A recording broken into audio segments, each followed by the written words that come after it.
this is our story about adaptation and mitigation. I think that was put up, it was sort of, I took that today and went, yeah, actually that's where we're at. So, we're in McLaren Vale, we're predominantly wine grape, but we've got a bit of grazing management going on as well, but I'll sort of focus on the wine grape bit.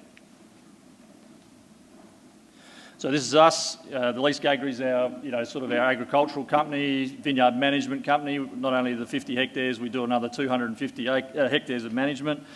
And Hither and Yon's our wine brand, and you can see that I'm not the marketer because I would have had our Sustainable Wine Growing Australia accreditation badge on there as well, plus our climate active carbon neutral.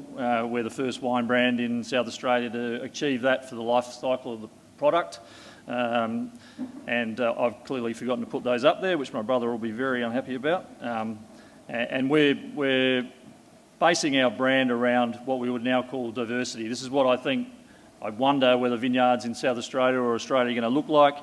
We used to have on this 20 hectare site probably 5 varieties. We've now got 16, with all of those varieties focused on climate adaptation or mitigation. So things that can cope with heat, or cope with drought, or cope with extremes. So they are essentially from warmer climate, low rainfall sites, but they also give us obviously some variability above the ground, which is pretty interesting because they have different flowering times and all that sort of stuff. For the first third of my career, this is what vineyards were supposed to look like. Intense, chemically based, and simple. Then as we're moving through that, let's get rid of the chemistry.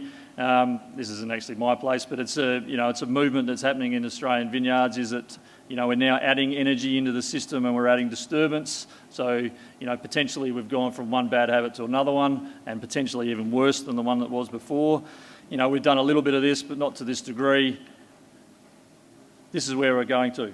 Now, having listened to Christine's, I've probably got, again, too many grasses, but there's a lot of other stuff happening under there as well.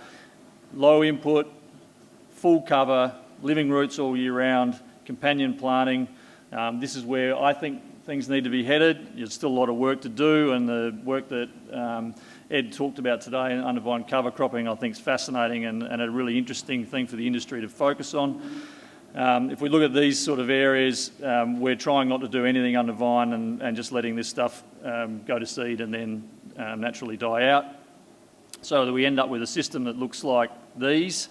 The one on the left didn't have any tractor passes for ground management for the entire season after we managed it during winter with grazing. So again, that took out 3 to 4 what we would call normal tractor passes. So if we're looking at mitigation, there's a lot of CO2 that's not going into the atmosphere. We've got soil cover, we've got cooler temperatures during summer. We've still got living roots there because of the vineyards providing us with that.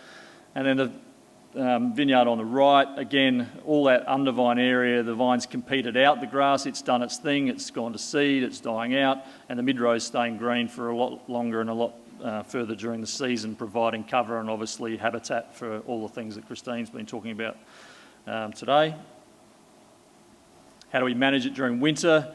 So we're using cell grazing, high density stock numbers, managing that biomass down to a point where there's a percentage of it that's trampled, which is fine because it's giving us cover, it's giving us protection, it's giving us infiltration with moisture, and we're turning it over reasonably quickly. So no set sizes, but looking at pasture, actively managing them every day so that we're getting flushes of growth where we can in winter, and obviously we're restricted in spring when most of the biomass happens, but we're getting to a point where some of that's self-managed.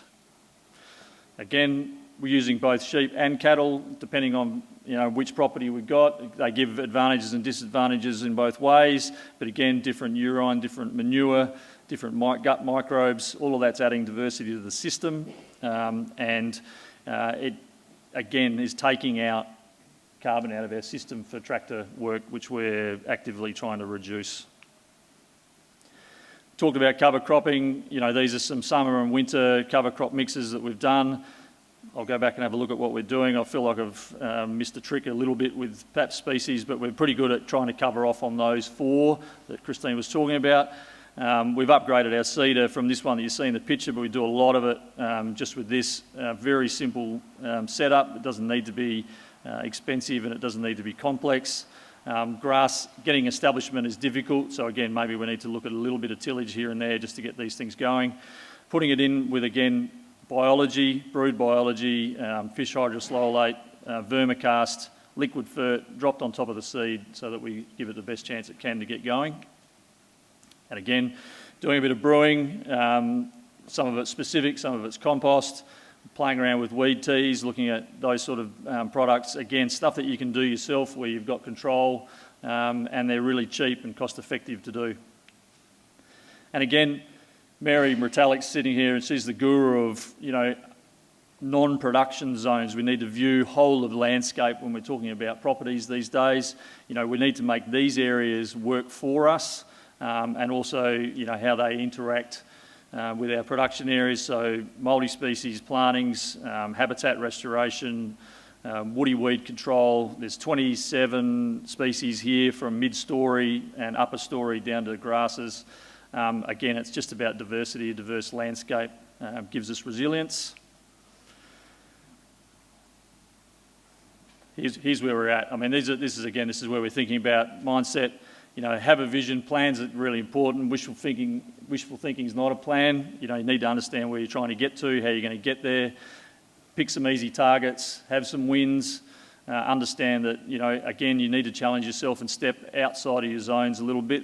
Just make those mistakes, you know, non-business life-threatening, and resource up. Knowledge, people, equipment, whatever it is, sharing all of these things is where we're going to get to. So that's a pretty quick snapshot because it's Friday.